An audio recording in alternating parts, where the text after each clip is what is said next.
할렐루야! 오늘은 6월 3일 월요일입니다.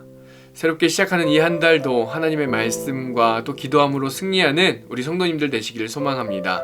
이 시간 우리 함께 나눌 하나님의 말씀은 사도행전 15장 27절에서 35절 말씀입니다. 그리하여 유다와 실라를 보내니 그들도 이 일을 말로 전하리라. 성령과 우리는 이 요긴한 것들 외에는 아무 짐도 너희에게 지우지 아니하는 것이 옳은 줄 알았노니 우상의 제물과 피와 목매어 죽인 것과 음행을 멀리할지니라. 이에 스스로 삼가면 잘되리라. 평안함을 원하노라 하였더라. 그들이 작별하고 안디옥에 내려가 무리를 모은 후에 편지를 전하니 읽고 그 위로한 말을 기뻐하더라. 유다와 실라도 선지자라. 여러 말로 형제를 권면하여 굳게 하고 얼마 있다가 평안히 가라는 전송을 형제들에게 받고 자기를 보내던 사람들에게로 돌아가되 바울과 바나바는 안디옥에서 유하며 수다한 다른 사람들과 함께 주의 말씀을 가르치며 전파하니라. 아멘. 수리아 안디옥 교회가 파송한 선교사 바나바와 바울의 제1차 전도 여행이 구브로와 그리고 루가오니아 지방에서 일으킨 사역의 그 열매는 참으로 놀라웠습니다. 그리고 그와 동시에 이들의 제1차 이방 선교는 교회 공동체 안에 새로운 신학적인 논쟁을 일으키는 계기가 되기도 했습니다. 신학적 논쟁의 내용은 이미 주일 7분 묵상을 통해서 함께 나누었습니다. 짧게 요약해보자면 바나바와 바울을 통해서 복음이 확장되어져 가면서 유대인이 아닌 새로운 이방인 그리스도인들이 생겨나기 시작했습니다. 이를 통해서 교회 공동체 안에는 세 부류의 사람들이 모이게 된 것입니다. 유대인 회당의 유대인들, 그리고 유대교에 완전히 입교한 이방인들, 이들은 할례를 받은 이방인들이었습니다. 그리고 마지막 할례 단계를 남겨놓고 있는 이방인들입니다. 문제는 아직 할례를 받지 않은 이 이방인 그리스도인들이었습니다. 구원을 받아서 진정한 교회 공동체의 일원이 되기 위해서는 모세의 율법을 따라 할례를 반드시 받아야 한다라고 주장했던 사람들과 아니다, 그렇지 않다라고 주장하는 사람들이 서로가 대립하게 되었던 것입니다.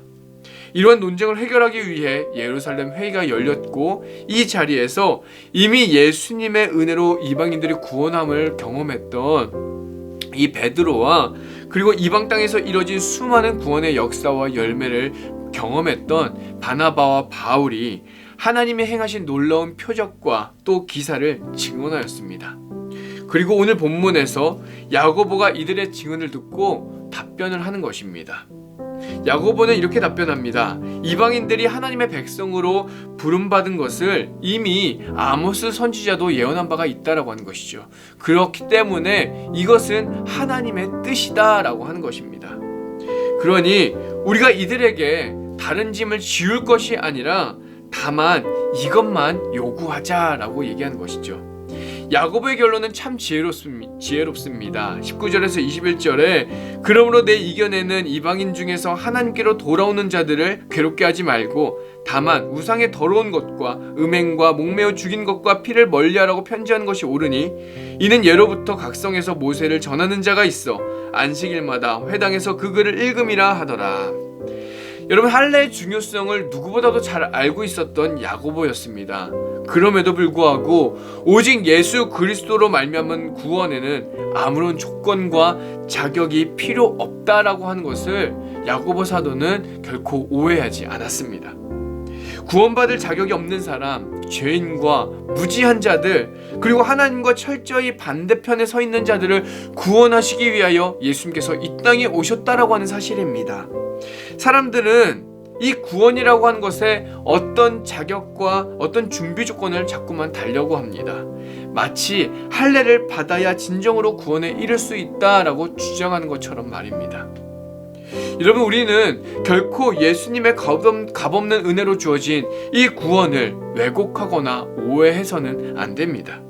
구원은 결코 도덕적인 것이나 아니면 종교적인 것으로 이루어진 것이 아니라 오직 은혜, 오직 복음으로 이루어지는 것인 줄 믿습니다. 그러기에 우리가 세상 가운데에서 예수를 믿지 않는 이들과 구별되는 다른 점이 있다라고 한다면 그것은 그들보다 남들보다 착한 도덕성이 있는 것도 아니고 또 할례와 같은 종교성이 있는 것도 아닙니다. 은혜로 구원받은 우리의 정체성입니다. 우리가 누구인지 분명히 안다면 우리는 결코 헷갈리지 않을 것입니다. 할례 같은 것으로 복음에 방해가 되는 일들을 결코 행하지 않을 것입니다. 마치 교회학교에서 한 아이가 이렇게 얘기하는 것입니다. 선생님, 제 기도할 때 눈 뜨고 기도했대요 라고 고자질하는 것처럼 복음 외에 다른 것이 마치 구원의 조건이고 자격인 것처럼 그렇게 과장하지 않는다라고 하는 것이죠. 다만 그렇기 때문에 또한 우리의 마음대로 행동하지도 않습니다. 다른 이들의 믿음을 위해 나의 생각과 나의 주장을 내려놓고 우상의 더러운 것과 음행을 피하고 목매어 죽인 것과 피를 멀리하게 됩니다. 스스로 자신의 행동을 절제함으로써 공동체 안에서 서로가 연합을 이뤄가는 것이죠. 야고보 사도가 내린 결론은 그냥 나올 수 있는 결론이 아니었습니다. 그래, 네 말도 맞고 네 말도 맞아라는 식의 결론도 아니었습니다. 오직 은혜로 받은 구원 안에 거할 때 내릴 수 있는 결론이었습니다. 예루살렘 공의회는 이처럼 은혜 가운데 내려진 결정을 공식 서신을 통해서 안디옥 교회와 이방 교회로 알리기로 결정을 하고 유다와 실라를 택하여 그리고 바울과 바나바와 함께 안디옥으로 파송을 합니다. 예수님의 이름이 증거되는 일이라면 생명도 조금도 아끼지 않았던 이들, 교회가 사랑하는 이 바나바와 바울이 들고 간 이들의 결정이 담긴 이 편지는 이방 교회 안에 큰 위로와 또한 큰 기쁨을 가져다 주었습니다. 네, 사랑하는 우리 성도님들, 우리는 오직 예수 그리스도의 그 은혜로 구원함을 얻은 하나님의 자녀이고 하나님의 백성임을 믿습니다. 은혜가 아닌 것들은 단호하게 거절하고 또 복음이 아닌 것들은 단호하게 거절하십시오. 또한 내 삶의 주인은 이제는 내가 아니라 오직 나를 구원하신 예수 그리스도이심을 날마다 고백하시기를 소망합니다. 주님은 은혜로 구원함을 얻은 우리를 통해 하나님 나라를 마치 이 바울과 실라와 같이 또 이들이 내린 결론을 통하여 이방 나라, 이방 민족에게 복음이 슬러들어가고 교회가 확장되어져 갔던 것처럼 그렇게 하나님 나라를 확장시켜 가실 줄 믿습니다. 우리의 말과 행동, 저와 여러분의 삶이 예수 그리스도의 편지가 되어 은혜를 필요로 하는 세상 가운데에 놀랍게 읽혀지기를 이 시간 주님의 이름으로 간절히 축원합니다. 이 시간 우리 주님께서 가르쳐주신 기도로 함께 기도하겠습니다. 하늘에 계신 우리 아버지여, 이름이 거룩히 여김을 받으시오며 나라가 임하시오며 뜻이 하늘에서 이루어진 것 같이 땅에서도 이루어지이다. 오늘 우리에게 일용할 양식을 주시옵고 우리가 우리에게 죄 지은 자를 사하여 준 것 같이 우리의 죄를 사하여 주시옵고 우리를 시험에 들게 하지 마시옵고 다만 악에서 구하시옵소서. 나라와 권세와 영광이 아버지께 영원히 있사옵나이다. 아멘.